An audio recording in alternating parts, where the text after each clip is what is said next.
الحمد للہ رب العالمین والصلاة والسلام علی حبیبہ محمد وآلہ وصحبہ اجمعین۔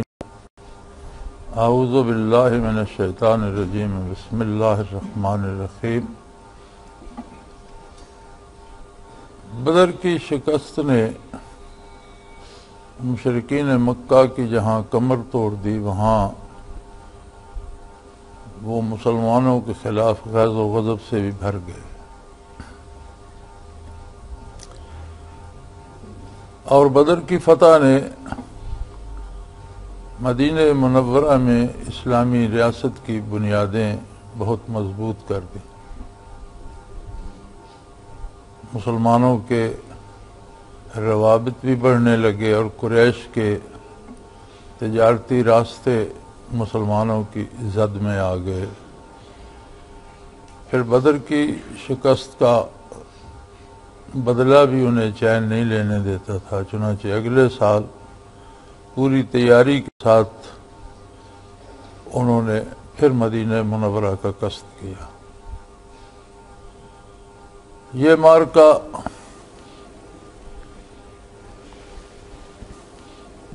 غزوہ احد کے نام سے مشہور ہے۔ حضور نبی کریم صلی اللہ تعالی علیہ وآلہ وسلم کی 10 سالہ حیات مدنی میں 84 غزوات و سرایا ہیں، جن میں غالباً 27 غزوات ہیں جن میں حضور صلی اللہ علیہ وسلم نے بنفس نفیس شرکت فرمائی، اور باقی وہ جہاد ہیں جن میں حضور صلی اللہ علیہ وسلم نے کسی کو امیر بنا کر بھیجا، جنہیں سریہ کہا جاتا ہے۔ ان میں ایک معرکۃ العراء مقابلہ غزوہ احد کا ہے۔ مشرکین مکہ نے جب مدینہ منورہ کا قصد کیا تو مسلمان جاسوس جو ہمہ وقت نگرانی پہ مامور تھے، انہوں نے مدینہ منورہ میں بارگاہ رسالت مآب صلی اللہ علیہ وآلہ وسلم میں اطلاع پہنچائی۔ آپ صلی اللہ علیہ وآلہ وسلم نے شہر میں رہ کر مقابلہ کرنے کا قصد فرمایا، لیکن بعض نوجوانوں کے جوش اور جذبے نے بار بار عرض کی کہ یا رسول اللہ، باہر نکل کر کھلے میدان میں مقابلہ کیا جائے۔ چنانچہ حضور اکرم صلی اللہ علیہ وسلم نے ان کی بات منظور فرما لی، اور یوں آپ نے مقابلے کے لیے مقام احد کو پسند فرمایا۔ مکہ مکرمہ سے جو راستہ آتا ہے مدینہ منورہ، تو مدینہ منورہ کی آبادی مختلف چھوٹے چھوٹے گاؤں پر مشتمل تھی، جن کے مرکز میں مدینہ النبی صلی اللہ علیہ وسلم تھا، اور ارد گرد چھوٹی چھوٹی آبادیاں مختلف قبائل کی اور یہود کے قلعے اور ان کی آبادیاں تھیں، اور درمیان میں باغات تھے، اور عموماً باغات کے گرد دیواریں ہوا کرتی تھیں۔ تو ایک ہی سمت بچتی تھی، اور وہ تھی مدینہ منورہ کے شمال کی طرف، اور راستہ مکہ مکرمہ کا جنوب کو آتا تھا، لیکن اگر وہ اس راستے سے داخل ہونا چاہتے تو فوج اپنے کالموں کی حیثیت سے داخل نہیں ہو سکتی تھی۔ گزرگاہیں ایسی تھیں کہ قطار بن کر گزرنا پڑتا تھا، جو کسی بھی فوج کے لیے بڑا خطرناک ہو سکتا تھا۔ چنانچہ آپ نے اپنے جانثاروں کو لے کر مقام احد میں پڑاؤ فرمایا، اور آپ صلی اللہ علیہ وآلہ وسلم نے بہترین جنگی حکمت عملی استعمال فرمائی۔ کفار کی تعداد احد میں کم و بیش 3000 تھی، اور ان کے پاس 700 ذرا پوش جنگجو تھے، 200 سوار تھے، رسالے کے دستے تھے، اور 3000 اونٹ ان کے ہمراہ تھے۔ خواتین کو ہمراہ لائے تھے جو جنگ میں بھی جوانوں کو جوش دلا رہی تھیں۔ حضور صلی اللہ علیہ وآلہ وسلم جب احد تشریف لے گئے تو آپ کے ساتھ 1000 مجاہدین تھے، جن میں عبداللہ ابن ابی اور اس کے پیروکار بھی تھے، اور ابن ابی منافقین کا سردار تھا۔ مشرکین مکہ کو جنگ پر ابھارنے میں اس کا بھی بہت حصہ تھا۔ اسی طرح یہود نے بڑی کوشش کی اور بڑی سازشیں کی کہ یہ جنگ ہو۔ چنانچہ احد میں پہنچنے پر ابن ابی اپنے 300 ہمراہیوں کے ساتھ واپس مڑ گیا اور الگ ہو گیا جنگ سے۔ حضور اکرم صلی اللہ علیہ وآلہ وسلم کے ساتھ 700 جانثار رہ گئے۔ آپ نے جبل احد کو پشت پر رکھ کر ایک ایسی جگہ پسند فرمائی کہ جس کے سامنے تو جدھر سے اہل مکہ کی فوج آ رہی تھی کھلا میدان تھا، لیکن آگے آ کر وادی بہت تنگ ہو جاتی تھی جہاں مسلمان سفارا تھے، اور اس کے پیچھے چڑھائی تھی، 2 چھوٹی پہاڑیاں تھیں جنہیں عینین کہا جاتا تھا، کہ اگر فوج کو پیچھے ہٹنا پڑے تو وہ چڑھائی کی طرف ہٹے اور دشمن اس کے سامنے نیچی جگہ پر ہو۔ ایک احد کے پاس، احد کے ساتھ آج بھی وہ جگہ موجود ہے، ایک درہ نما گھاٹی ہے جسے جبل رمات کہا جاتا ہے۔ حضور اکرم صلی اللہ علیہ وآلہ وسلم نے حضرت عبداللہ ابن جبیر رضی اللہ تعالی عنہ کو 50 تیر اندازوں کا دستہ دے کر اس درے پہ معمور فرما دیا اور حکم دیا کہ لڑائی کا فیصلہ کچھ بھی ہو، تم لوگوں کو یہ درہ نہیں چھوڑنا۔ جنگی نقطۂ نظر سے حضور اکرم صلی اللہ علیہ وآلہ وسلم کی نگاہ دوربین یہ ملاحظہ فرما رہی تھی کہ کسی بھی وقت مشرکین کا رسالہ وادی کا چکر کاٹ کر اس درے سے مسلمانوں کی پشت پر حملہ آور ہو سکتا ہے۔ چنانچہ ان 50 تیر اندازوں کو حکم دیا گیا کہ کوئی تیر بے مقصد نہیں چلایا جائے گا، اگر اس طرف کو حملہ آور رخ کرے تو ایک تیر ایک کافر کے حساب سے چلایا جائے گا، ہر تیر کسی کافر کی موت کا سبب بنے۔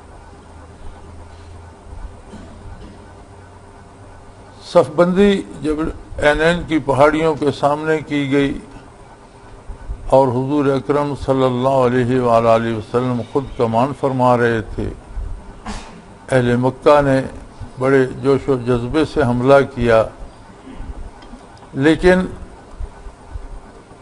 رسول اللہ صلی اللہ علیہ وآلہ وسلم کے ساتھ اللہ کی مدد تھی، وہ تو پہلی بات ہے۔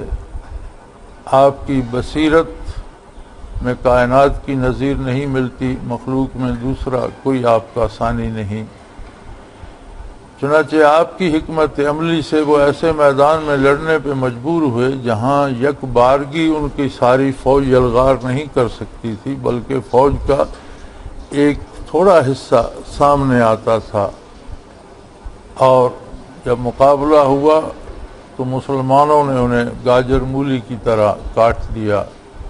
بہت سخت معرکہ ہوا اور مشرکین کو بھاگتے بن پڑی، حالانکہ پیچھے سے ان کی عورتیں بھی دف بجا بجا کر گا رہی تھیں، نخن و بنات الطارق کی، نمشی علن نمارے کی، ان تقبلو نعانے کی، ان تدبرو نفارے کی، کہ ہم ستاروں کی بیٹیاں ہیں، نرم اور مخملین قالینوں پہ چلنے والیاں، اگر تم آگے بڑھو گے تو تمہیں گلے لگائیں گی، اور پیچھے ہٹو گے تو ہم تم سے الگ ہو جائیں گی۔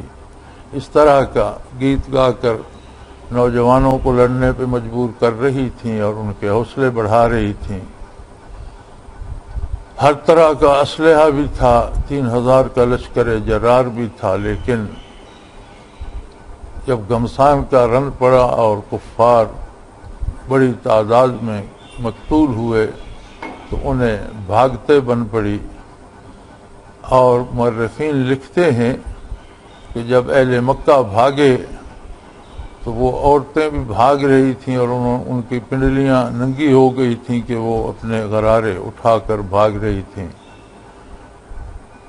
مسلمان مال غنیمت جمع کرنے لگے. ابو سفیان جو اس وقت تک مسلمان نہیں تھے، فتح مکہ میں مسلمان ہوئے. اس جنگ میں مشرکین کی طرف سے سالار جنگ تھے اور رسالے کے 100 سواروں کی کمان حضرت خالد کے پاس تھی جو ابھی تک مسلمان نہیں ہوئے تھے. ابو سفیان نے بھاگتی ہوئی فوج کو دیکھ کر حضرت خالد سے کہا کہ ہم جنگ ہار گئے. جب مال غنیمت جمع ہونے لگا اور مشرکین بھاگنے لگے تو جو لوگ جبل رمات پر حضرت عبداللہ ابن جبیر رضی اللہ تعالی عنہ کی قیادت میں مقرر تھے، ان میں اختلاف ہو گیا اور انہیں حکم نبوی کو سمجھنے میں یا اس کی تعبیر کرنے میں اجتہادی غلطی لگی. یہاں بعض مورخین نے لکھا ہے، بلکہ اکثر مفسرین کرام نقل در نقل کرتے چلے جاتے ہیں کہ غنیمت کی لوٹ میں شامل ہونے کے لیے انہوں نے درہ چھوڑ دیا، حالانکہ مال غنیمت لوٹنے والے کو نہیں ملتا تھا، بلکہ مال غنیمت جو کوئی بھی لاتا وہ ایک جگہ جمع کیا جاتا، پھر اس میں 5واں حصہ بیت المال کا نکالا جاتا اور باقی 4 حصے سوار جس کے پاس گھوڑا بھی اپنا ہے اور خود بھی ہے اسے 2 حصے ملتے اور پیادہ کو 1 حصہ. تو اس طرح حصے سے تقسیم ہوتا تھا. لہذا اس میں تو کوئی ایسی بات نہیں تھی کہ بھاگ کر لوٹ لیں تو جو لوٹ لے اسے زیادہ مل جائے گا. بات یہ غلط مشہور ہو گئی اور اس میں اس کی شہرت میں یہودیوں کا بہت حصہ ہے. کہانیاں گھڑ گھڑ کے انہوں نے مشہور کی اور ایک کسی اللہ کے بندے نے لکھ دی اور پچھلے اسے دیکھ کر لکھتے چلے گئے. یہ صحابہ کی شان کے خلاف ہے یہ کہنا کہ وہ مال کے لالچ میں آپ کے حکم کو چھوڑ کر بھاگے. جو جان ہتھیلی پر رکھ کر آپ کی اطاعت میں سرفروشی کے لیے گئے تھے وہ مال کے لیے گئے نہیں تھے.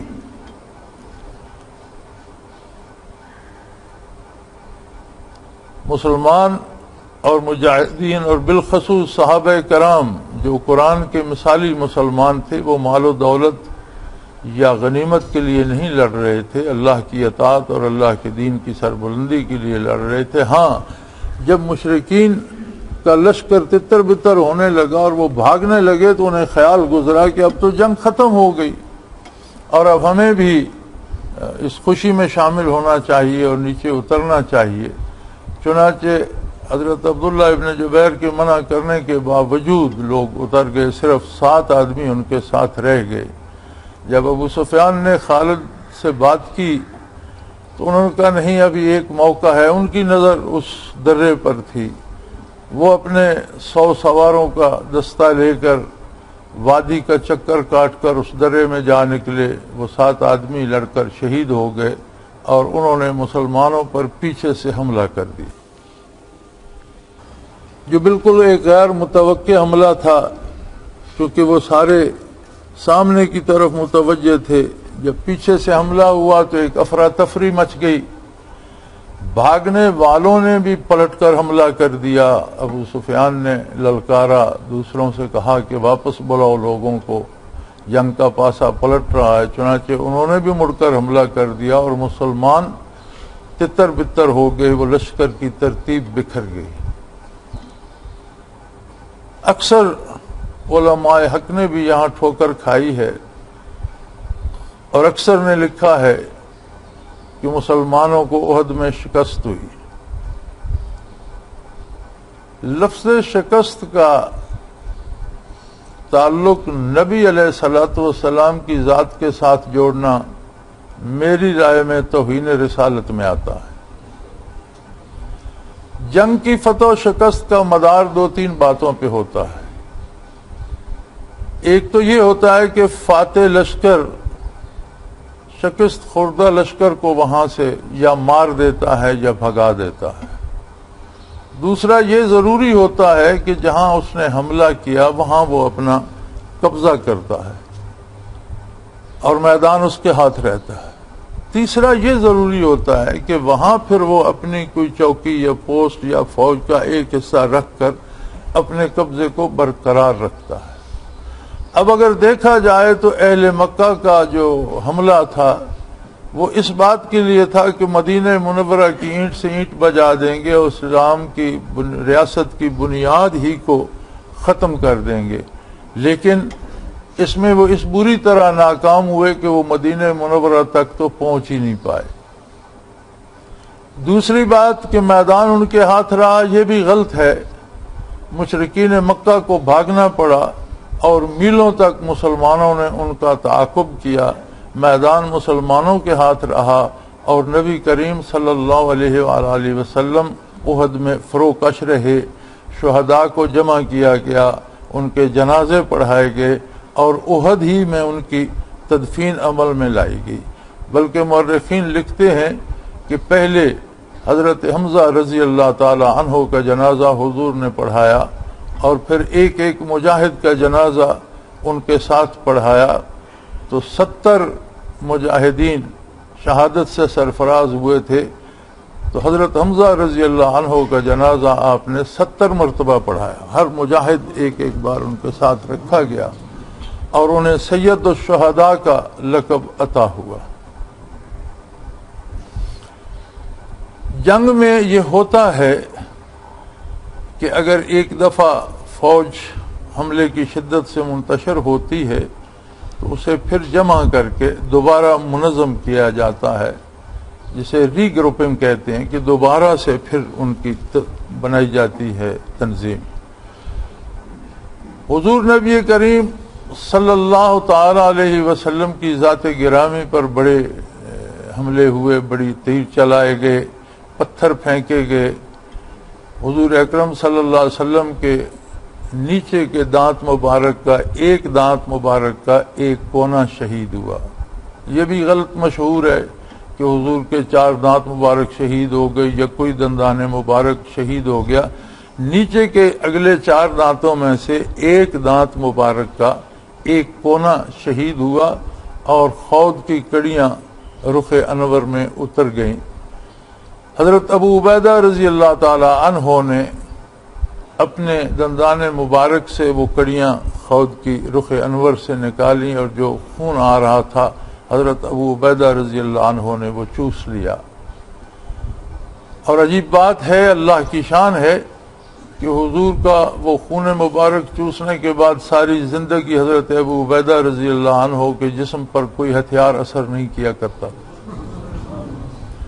احد میں ہی بہت سے معجزات کا صدور ہوا۔ ایک صحابی کو یہاں تلوار لگی اور آنکھ کٹ کر آگے لٹک گئی، وہ دوڑتا ہوا بارگاہ نبوی میں آیا۔ حضور رسالت مآب صلی اللہ علیہ وسلم نے دست مبارک سے واپس اپنی جگہ پر رکھ دی اور درست ہو گئی اور پھر لڑائی میں شریک ہو گئے۔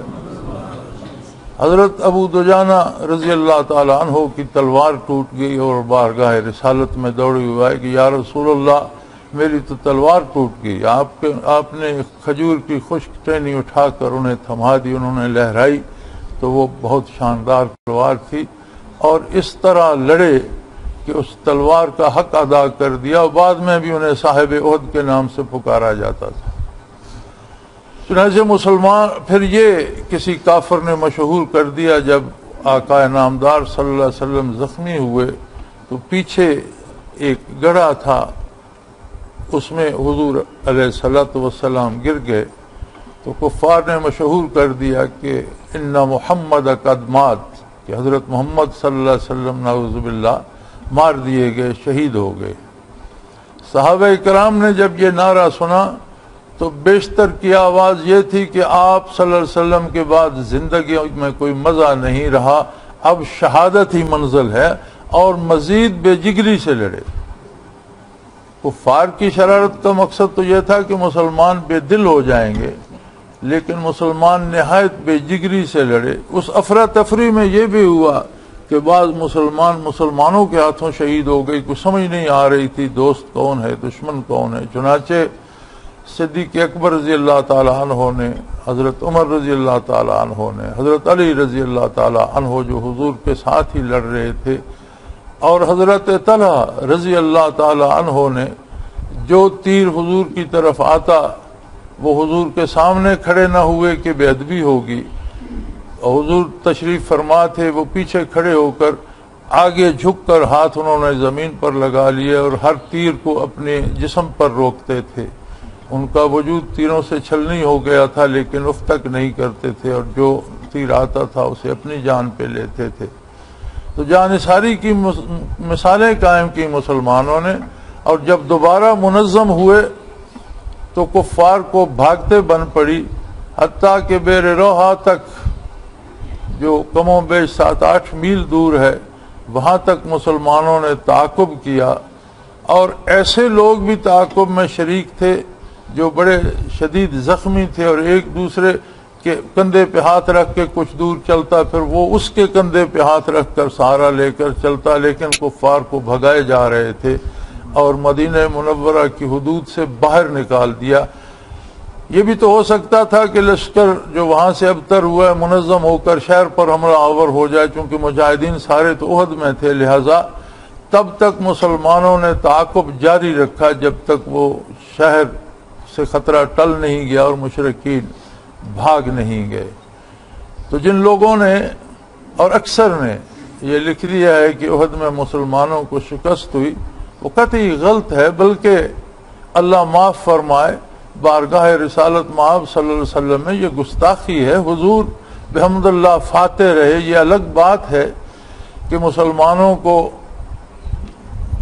اس میں 70 مسلمان شہید ہو گئے، حضور صلی اللہ علیہ وسلم کے زخمی ہونے کا دکھ ہوا، مسلمانوں کو دکھ اٹھانے پڑے، لیکن یہ ایک تو اس کا بنیادی سبب وہ اجتہادی غلطی تھی کہ جب حضور کا حکم تھا کہ کچھ بھی ہو جائے تم لوگوں کو دوسرے حکم تک وہیں قائم رہنا ہے، اگر وہ اس وادی سے تیر انداز نہ اترتے، دوبارہ پشت سے حملہ نہ ہوتا، تو پہلے حملے میں شکست کھا کر اہل مکہ بھاگ چکے تھے اور واپس نہیں مڑ سکتے تھے۔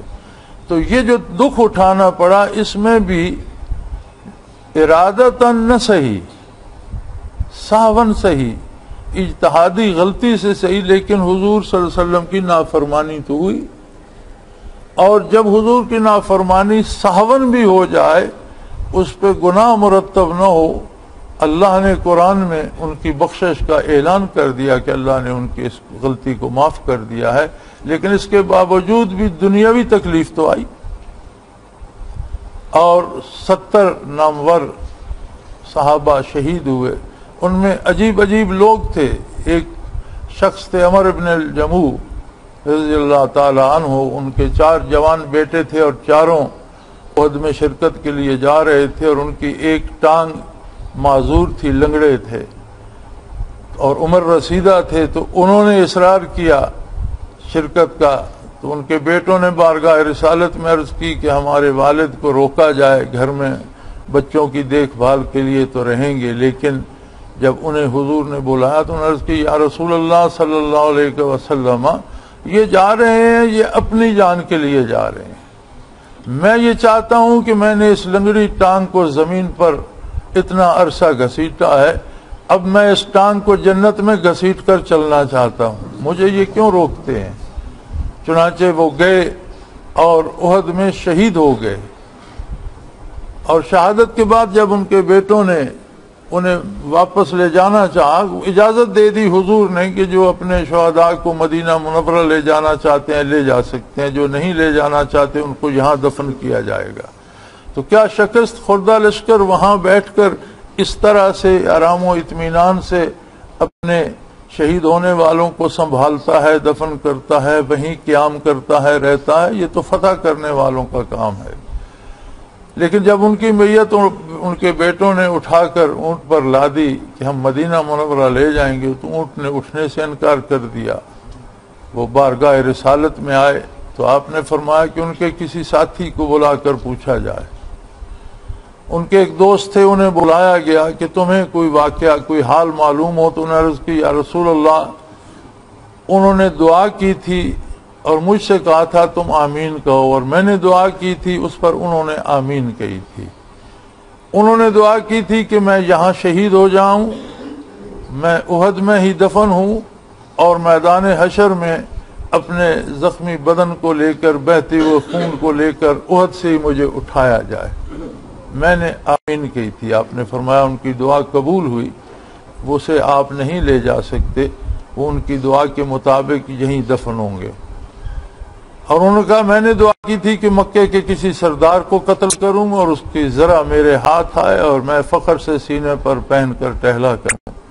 اس پر حضرت عمر نے آمین کہی تھی، چنانچہ یا رسول اللہ میری دعا بھی پوری ہوئی، فلاں سردار کو میں نے قتل کیا اور یہ اس کی ذرا میرے پاس ہے۔ اسی طرح ایک نوجوان صحابی تھے حضرت حنظلہ رضی اللہ تعالی عنہ، اسی روز ان کا نکاح ہوا، رات کو گھر میں تھے، صبح رخصت کا اعلان ہو گیا اور ان پر غسل واجب تھا۔ اب انہوں نے سوچا، غسل کی تیاری کر رہے تھے، ہاتھ دھوئے کلی کی کہ اعلان ہو گیا رخصتی کا، تو انہوں نے سوچا اگر میں غسل کرتا رہا تو ایسا نہ ہو کہ میں پیچھے رہ جاؤں، بھاگ کر لشکر میں تیمم کر کے شامل ہو گئے، شہید ہو گئے میدان میں داد شجاعت دیتے ہوئے۔ جب شہداء کو جمع کیا گیا تو ان کی میت نہیں مل رہی تھی، بارگاہ نبوی میں عرض کی گئی تو آپ نے فرمایا پھر جا کر دیکھو۔ دوبارہ گئے تو مل گئی، جہاں شہید ہوئے تھے وہیں پڑی تھی، اٹھا کر لائے تو بالوں سے پانی ٹپک رہا تھا۔ تو آپ صلی اللہ علیہ وسلم نے فرمایا کہ ان پر غسل واجب تھا اور شہید کو غسل دیا نہیں جاتا، لہذا اللہ کے فرشتے انہیں لے گئے اور غسل دے کر پھر یہاں رکھ گئے۔ تو انہیں غسیل ملائکہ کے نام سے یاد کیا جاتا ہے۔ چنانچہ اس مارکے میں بھی اہل مکہ کی کمر ٹوٹ گئی، انہیں ناکامی کا منہ دیکھنا پڑا، شکست سے دوچار ہوئے اور 70 مسلمان شہادت سے سرفراز ہوئے، اور حضور نبی کریم صلی اللہ علیہ وسلم نے وہیں قیام فرمایا۔ مسلمانوں نے روحا تک تعاقب کیا مشرکین مکہ کا، اور انہوں نے مکہ کی طرف بھگا کر واپس پلٹے، اور میدان بحمد اللہ رسول اللہ صلی اللہ علیہ وسلم اور آپ کے خادموں کے ہاتھ رہا۔ دو غلطیاں اس میں عام ہیں، انہیں خاص طور سے یاد رکھا جائے۔ ایک، ہر ایک نے نقل در نقل لکھ دیا ہے کہ تیر انداز مال کی لالچ میں درہ خالی کر گئے، یہ بھی غلط ہے، اور یہ بالکل سرے سے غلط ہے کہ معاذ اللہ حضور نبی کریم صلی اللہ علیہ وسلم کو اور آپ کے لشکر کو شکست ہوئی۔ شکست کفر کا مقدر تھی۔ جاء الحق وزهق الباطل ان الباطل کان زہوقا۔ یہ یادگار معرکہ بھی بدر کے اگلے سال 3 ہجری شوال المکرم میں پیش آیا۔ وآخر دعوانا ان الحمد للہ۔